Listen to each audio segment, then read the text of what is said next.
Перший міжнародний кримський кінофестиваль відбудеться восени 2026 року в Стамбулі.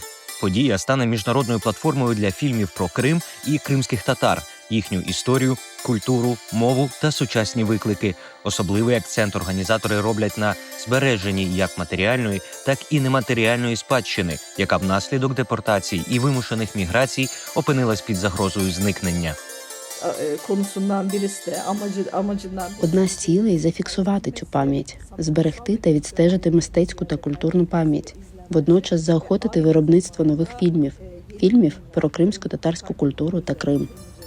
Фестиваль організовує команда волонтерів на чолі з режисером-документалістом Зафером Каратаєм та генеральною художньою директоркою Ніше Сарисой Каратай за підтримки фонду «Емель». Подати заявку можна через офіційний сайт фестивалю протягом 3 місяців. Березень, квітень, травень. У червні збереться попереднє журі та оцінить роботи, що пройдуть до фіналу. У липні буде оголошено фіналістів. Після цього, під час фестивалю, який триває 5 днів, наше основне журі обере фільми. За словами організаторів, участь у фестивалі можуть брати лише роботи, присвячені Криму або кримським татарам, незалежно від того, де вони проживають – в Україні, Туреччині чи будь-якій іншій країні.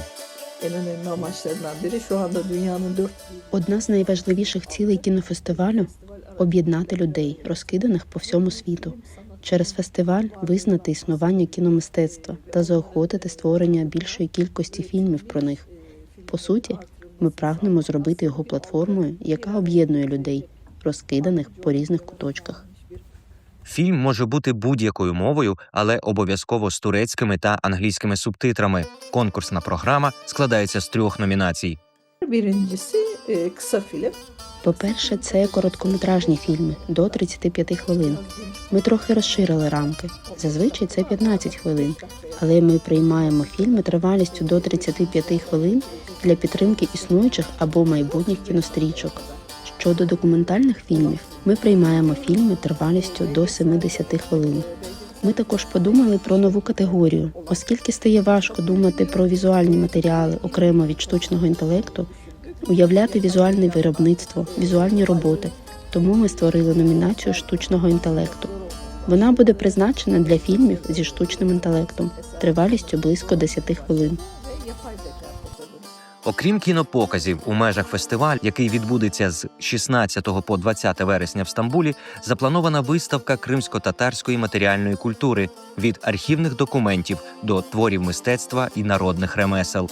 У перспективі фестиваль планують зробити мандрівним і проводити раз на 2 роки з показами у містах компактного проживання кримських татар, а також із формуванням візуального архіву фільмів про Крим і кримських татар. Водночас, однією з наших найбільших цілей є зібрати фільми, документальні фільми та новинні репортажі про кримських татар і Крим на одній платформі, в одному архіві. Міжнародний кримський кінофестиваль – це спроба зберегти пам'ять через екран і об'єднати народ, розділений кордонами, мовою кіно.